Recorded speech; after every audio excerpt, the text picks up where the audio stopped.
Hi everyone, welcome. We're out here in my outdoor worm bag, and this is the only actual managed system of mine that's outdoors. I mean, right next to here in the neighboring container, right there. See the barrel, the green barrel right next door. That's the outdoor. I mean, that's the compost barrel that I use. In which there's also worms. In fact, that's where we got the worms to inhabit this system right here, is we've got volunteers from the compost barrel to kick this system off 93 days ago. 93 days ago is when we launched this system. So basically 3 months of age now, over which time we've given them 7 feedings. And today the 8th feeding is going to be accompanied by this nice large quantity of leaves, and as you can see, they're soaking in standing water to try to get them nice and soft and damp, so that when they get thrown in here, there'll be stuff that the worms will feel comfortable hanging out in. And well, as long as I was showing you the bedding, what comes after the bedding is their meal. It's pretty much a couple tomatoes which never made it to the freezer. They were just a couple bad tomatoes in here. The big one I cut in half, and the rest of it is banana, which also, look at that, includes half of a actual banana, not just the peels. But most of it's peels. There's the peels here from maybe 3 or 4 bananas. So it's a meal that's probably comparable in size to what they got last time, maybe a little bit bigger this time. Ooh, now we're starting to bump into some worms. I guess that was only because I went way deeper. I went to the very bottom and pretty much scraped the bottom of the barrel here to bring up material, and it does seem like the worms have made their way all the way down. Hopefully that's not an indicator to tell us that the material's drying out. But you know, now that we've kind of made a lap around the entire system to inspect out there, let's go at the inspection of the middle from the point of view of assessing its moisture. To me, the moisture down here in the middle feels pretty much the same. It's hard to imagine that this would remain dry, like a pocket of uncomfortable space, while everything around the, surrounding it is comfortable. So we're in good shape. Down here, we're seeing some of the leftover bedding from the previous feeding. In the last feeding, I bought up some of my prepared bedding, this shredded paper for the most part. Usually my prepared bedding downstairs in the basement is a mix of cardboard and paper, but that batch of prepared bedding was mainly paper. You can really tell how this stuff mats together. When you include cardboard, this stuff seems to fall apart and crumble a little bit more easy.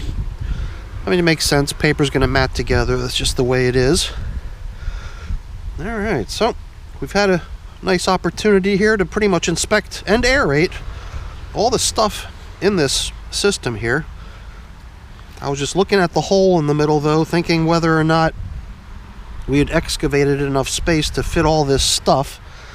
Not only the abundant bedding I came with, but that nice pile of food, too. I think we've opened up a space down here large enough, and I figured I'd hang on to this water here just in case I had the feeling like dampening anything might be necessary, but I don't think that's necessary. I think we're in really good shape here from a moisture perspective. So I'm gonna pour the water off, or at least the majority of it if I can, off these leaves, because I don't think we need to come in here.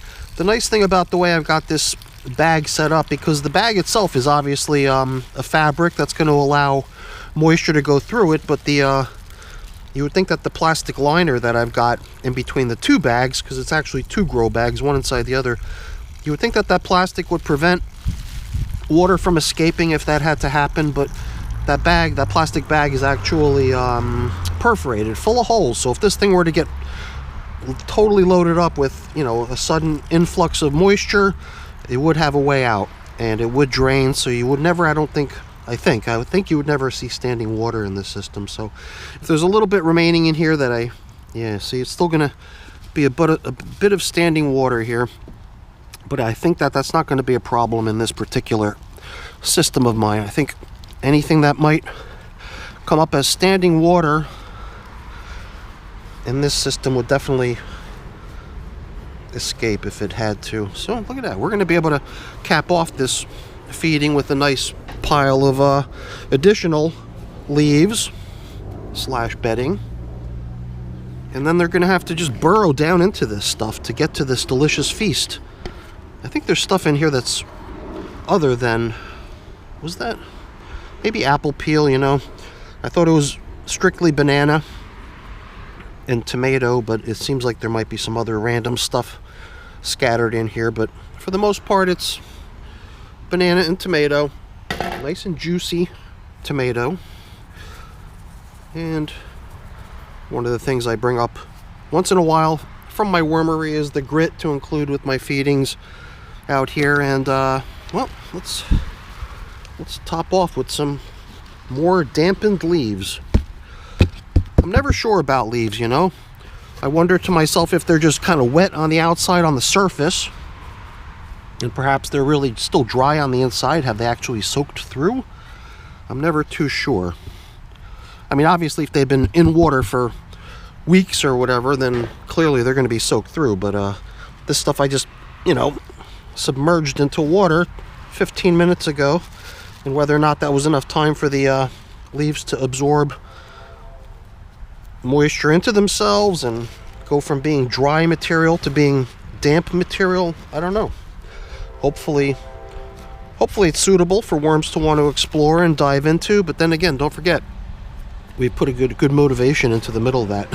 That little nest of nice fresh bedding is a delicious meal that's going to be hard for them to resist. At least that's what I'm guessing. Hey, who knows? It's been 14 days since our last check-in here. If we were to come back sooner, we might even run into a big worm party over there with all that banana peel. Maybe that's our motivation to come back sooner. No, at least this way I feel like we've given them a nice abundant amount of bedding, so even if they polish off that yummy, delicious, fruity meal we gave them and juicy stuff, they could just keep going, eat up all those leaves. All right, everyone, that's it for our check-in with the outdoor worm bag. That was fun. Giving them feeding number 8 today on day 93. Coming back in a week, you know, we might be motivated to do that because that'll be their day 100 in service. I've been known to do that, slipping in an extra unscheduled visit on systems on their milestone days in service. So who knows? We'll see how things play out. That's it for the check-in, everyone. Hopefully you enjoyed it. If you did, as always, please don't forget to leave me a quick thumbs up before you go. That's always really appreciated. And if you haven't done so already, please also consider subscribing to the channel. That's very much appreciated as well. All right, everyone, have a great day. Thanks for watching. Bye now.